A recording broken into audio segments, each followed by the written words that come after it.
Hello, everything comes, everything goes, and only Pavlo stays with you to tell you about something new and interesting from the portable audio world, or sometimes personal audio.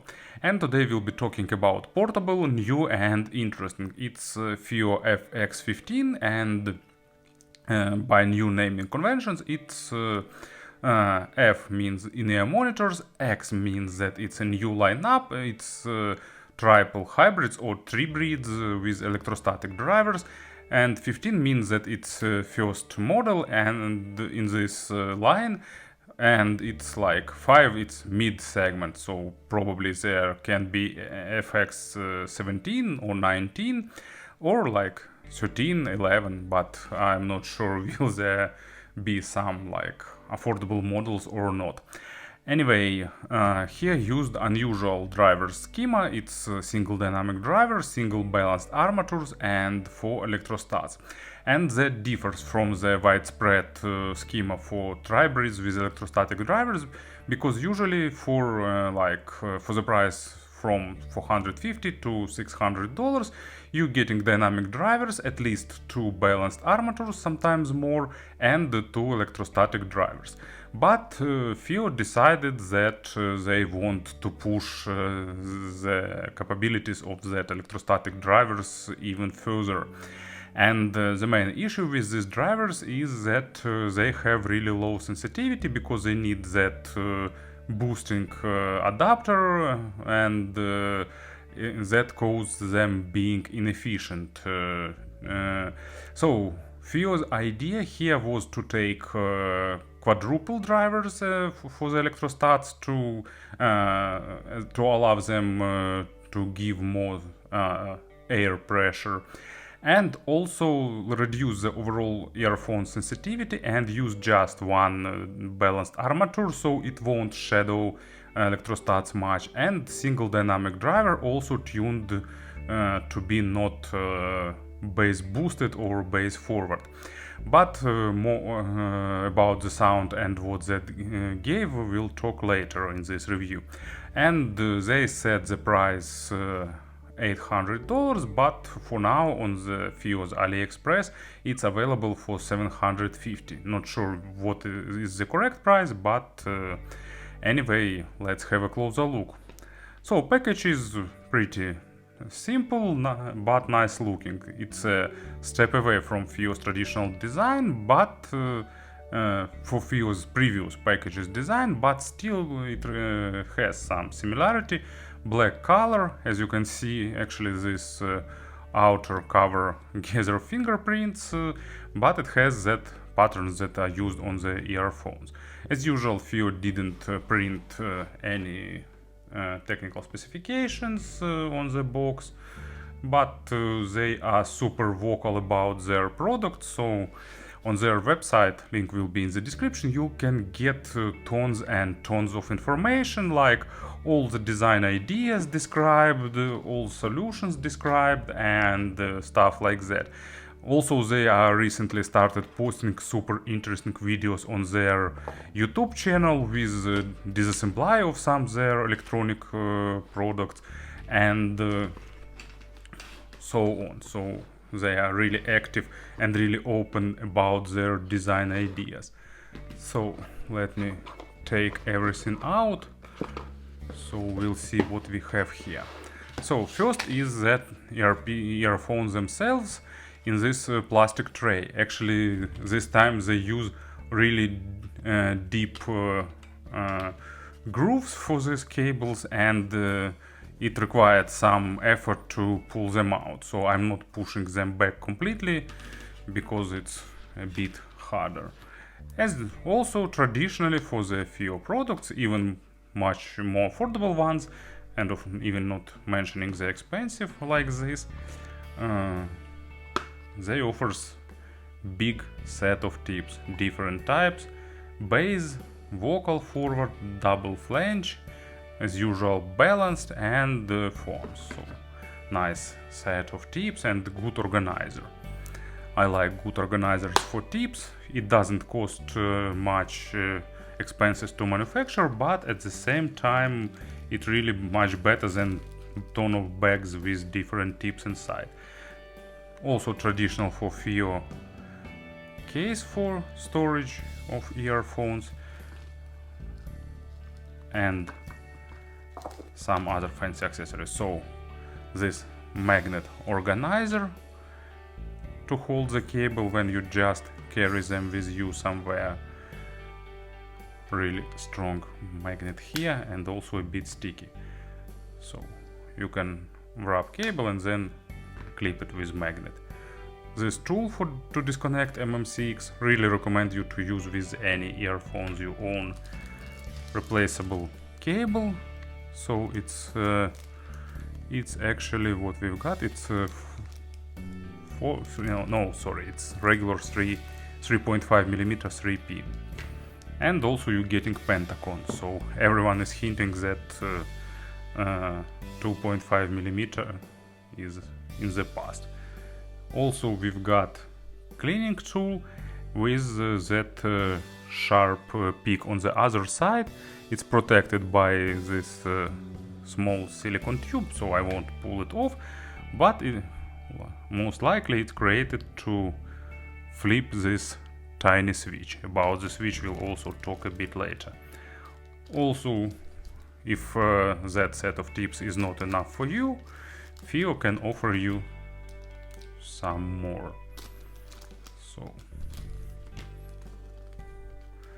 FiiO's own tips, really nice ones, I like them in terms of wearing comfort, and the pack of spin fits, 3 different colors. So also, as you can see, to summarize everything, accessory set is super generous. So here are earpieces themselves. I'm not a design expert, I like them, but I'm sure there will be a lot of different opinions over the internet. Interesting faceplate with slight 3D effect, because it made the faceplate part made thick. Shells are probably 3D printed from some high quality resin, and actually they are pretty thick. As you can see, they are big, but at the same time into my ears they fit flawlessly and stays really slim, so they don't extrude far from the ears, probably partially because here used a pretty long spout. Spout has a proper angle, at least for my ears, so they provide really deep insertion and about average sound isolation, because there is a noticeable vent hole here. So not sure how open it is, but you can explore the internals of these earpieces. Of course there is a lip for holding the tips and protective grill, so all that elements are present here. And because of the deep insertion, actually I selected smaller tips than usual. Inner part is made semi-transparent, you can see some details inside. Here near the spout probably there are 4 electrostatic drivers, here is one balanced armature, and here is that one dynamic driver, so everything organized inside in a really interesting way. Also they've added a tiny on-off switch, but actually it just turns on and off electrostatic switches. I'm pretty sure that no one will use them with electrostats off. It's more like additional feature that allows you to demonstrate what electrostatics gives to the overall sound of these earphones.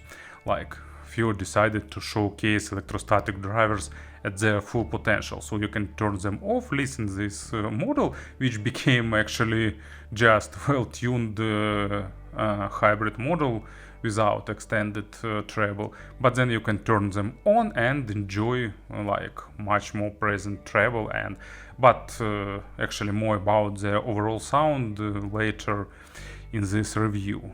In general, build quality is great, fit is also nice, and as for design, I like it. Not sure about others, but I really like it. So, cable is made replaceable, here used tight MMCX connectors, and pretty typical cable for FiiO's high-end models. It's not super soft, but I can't call it really hard and stiff because it's slightly softer than average and pretty comfortable in wearing, at least for me. So there is a splitter with chin slider, and underneath it goes, like you can see, really thick, well braided cable, so typical audiophiliac rope like wire. And here is a replaceable cable. It's typical FiiO style. You need to unwind this part, then you can pull off connector, so need to do it with clean hands. Let me take it away where I can get a better grip. So it's no problems with it, just need like drier hands. And here how it looks. So main thing, when you replace it, you need to match the groove and the notch inside of the shell, so look at that. And then you just screw it back, and here it is. Really nice, good, comfortable and pretty compact replaceable jack system. In terms of design, so I think it's also really well done. And of course, about the sound, the most interesting part, as you can really expect, tips are changing sound, not like hugely, but in a noticeable way. As usual, I like the balanced tips, but I encourage you to do experiments with tip rolling if you get these earphones, because you can tweak them a little bit further to your liking. But out of all tips I've tried, I actually like these balanced ones. I burned them in for about 60 hours, but there were no big changes in sound noticeable, so it was useless time. And also I really like that FiiO made this toggle switch, but of course it's just for the few experiments when you'll buy them and when you'll play them. I don't think someone will use it in the electrostat off mode. It's really fun to try them off and then turn back on and see how sound change. Also, it will be a good test how your hearing upper limit lowered with age, because it's a sad fact that with age our treble perception became worse, but still really interesting experiment to play with. And I must admit that to my ears FiiO actually succeed with their idea to give more space to highlight electrostatic drivers, and they play a noticeable role in the sound of these earphones. But it's like logically to expect that when you trying them. So bass is slightly accented, but actually not too much. It's not like bass heavy earphones, but at the same time bass is pretty tight and has a good impact here. Like during last few years, FiiO did succeed in finding proper dynamic drivers that allows to deliver fast, precise, well-controlled, punchy bass. And that's actually the case of these earphones. You won't get like super weighted or bass head low frequencies, but when it comes to punch, it's good. Also, it's good in terms of depth. Actually, deeper layers of bass are not as much accented as mid bass, but they are present. It's just not that type of tuning that gives you super accented rumble. No, they tend to be more like on the balanced and more natural side of things, because like usually in real life vast majority of things goes to the mid bass, and a lot of things have like deeper bass, but it's usually not dominant. It's really hard to meet something that is not like synthesized with dominating low frequencies. But at the same time, the deeper layers of bass are often present, and they should be present but not overboosted. to sound in a more natural way. Also, of course, bass here has good, really good texturing and nice amount of small tiny nuances and overtones that helps you to get the most out of acoustic instruments, or like some real instruments, let's name them so. And going a bit ahead, is actually these earphones are mainly targeted for something real, like real instruments, real vocals, not like amplifiers, distortions and stuff like that, but more on that also later. So first example, it's a pretty popular audiophilic track. It's present on a lot of compilations. It's trio de Curda Libertango. Really well recorded version of classical tune with all that like nuances. You hear like the movement of that movement of fingers by accordion buttons, how they are pressed and depressed.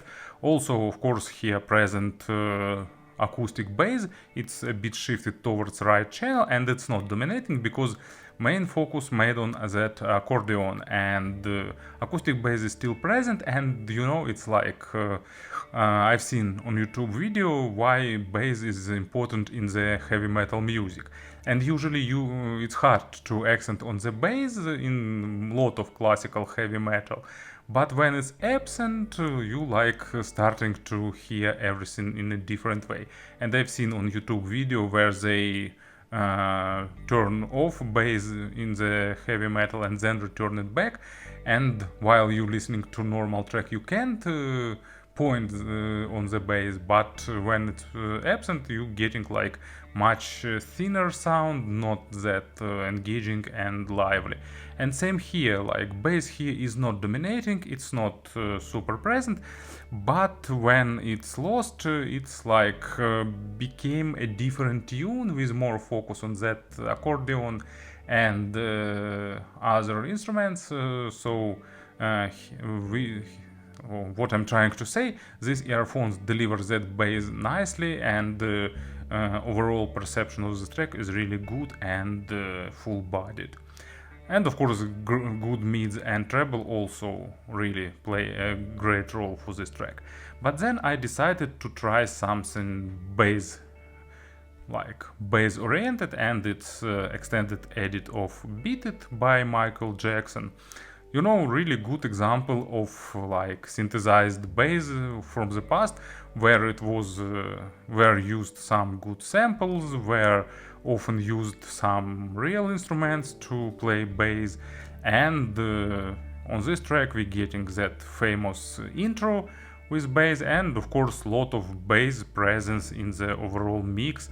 And these earphones deliver it really well, really with good sense of impact, and at the same time not over dominating. You get that pleasant impact but not like bloating weight.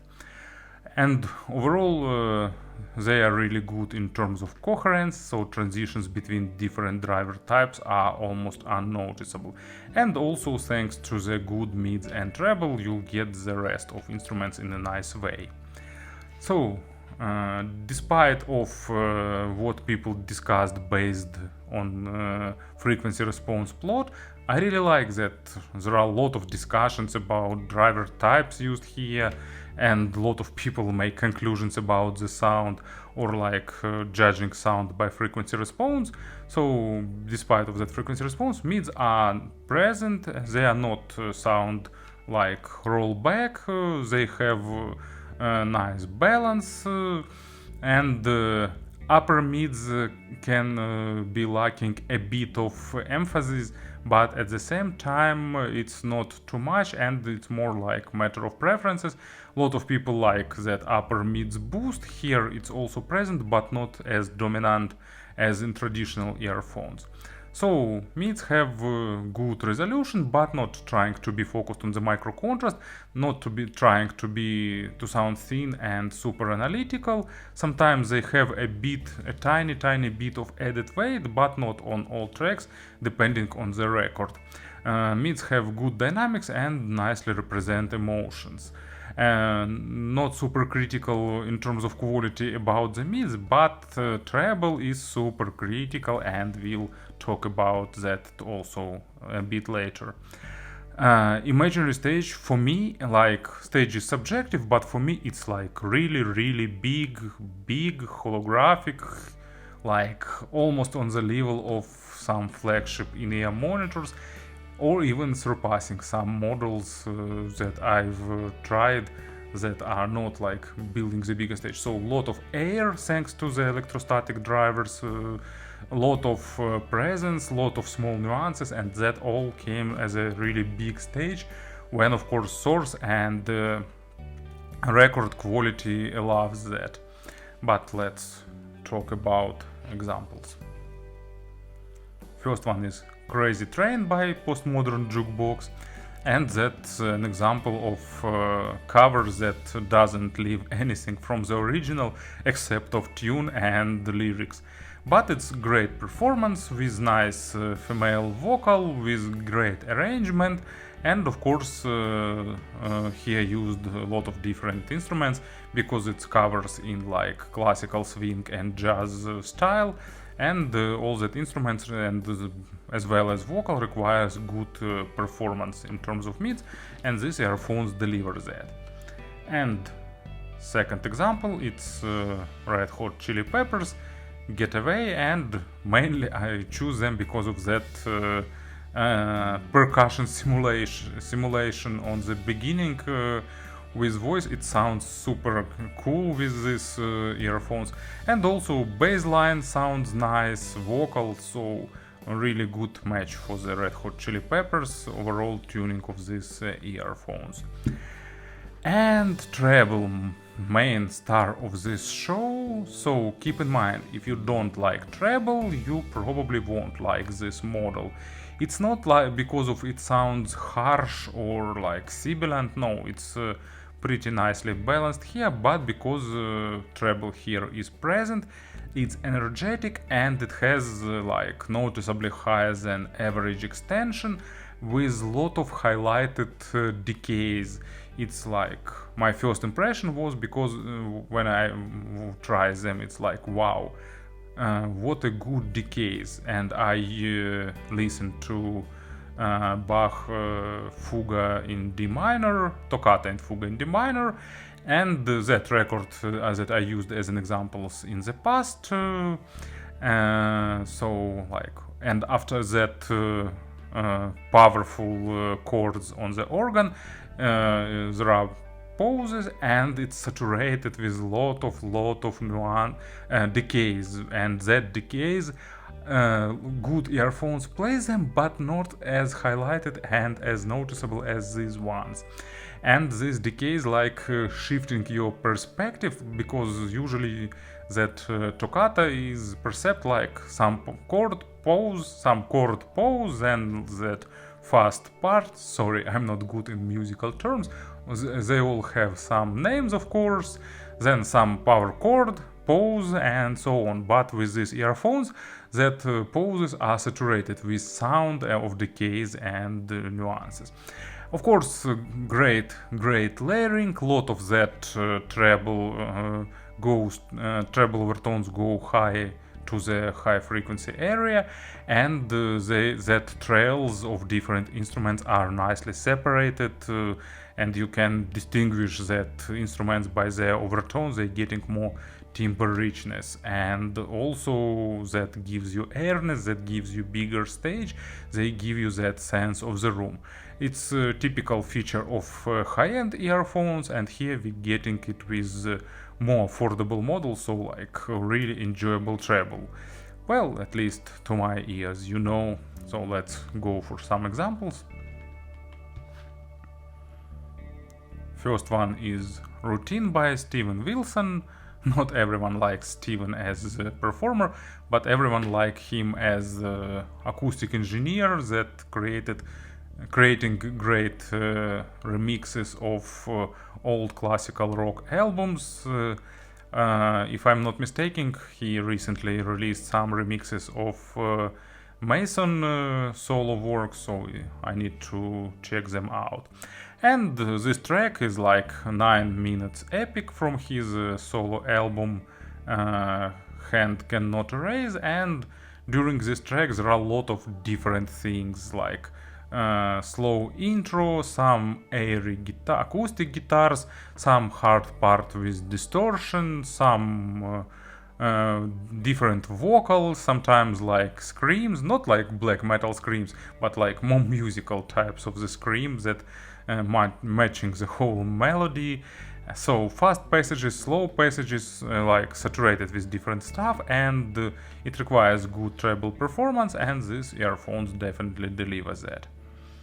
And another track, it's Poon, actually album called Audiophile Jazz Prologue, second part, and it's like audiophile jazz, like keyboards, bass, drum with percussions, and other typical instruments. So what you can expect for the good small jazz band playing some great tunes, improvising, and so on.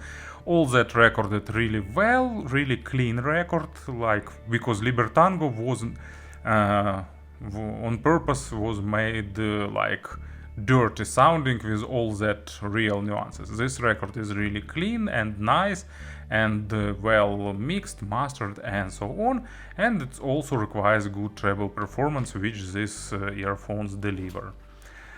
And you know what I wanted to say probably is that these earphones are genre specific. Not in terms of like they play well something and doesn't play well something else, but because to get the most of these earphones you need something with like acoustic instruments, or at least something with really great record quality, with great mastering, with attention to the treble, because like a lot of modern tracks doesn't care about treble at all. They are mixed and mastered like for the streaming services, and that's it. So to get the full potential of these earphones you need like really well recorded music, and if your media library is like most I don't know proper word, not that audiophilic, probably you can look somewhere else. For example, FiiO have FA9 which are great, and or I don't know, FH9 also great earphones, but both FA9 and FH9 they don't have that rich over expanded treble. And actually let's talk about the comparisons. If I started them, so two models that I used for reference, FA9 it's like typical balanced armatures, they are a bit faster on the bass, also they have a bit more weight on the bass, but at the same time it's faster. Here you'll get like a bit more impactful type of bass. On FA9 you're getting like more full body on the mid frequencies and nice treble, but not as saturated with nuances like this one. And FH9 is also really well established model. They have great treble extensions, they have really good layering, but at the same time, you know, this model still makes a slight step ahead. And on the bass, actually, FH9 like a bit more impactful and a bit more present.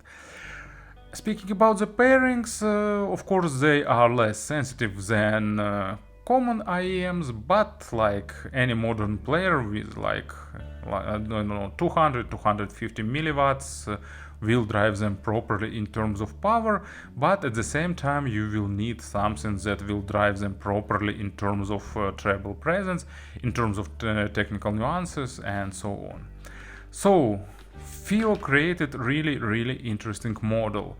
I can't say like everyone go grab them because tastes differ, and of course there will be people who adore this model, people who hate it, and it's a common like normal thing, but they created really interesting model that like noticeable share of people will like. So I really encourage you to try them, and there is a high probability that you will be enchanted by their charming treble and actually pretty good well performing bass. Thank you for listening, thank you for your attention, and of course have a nice day.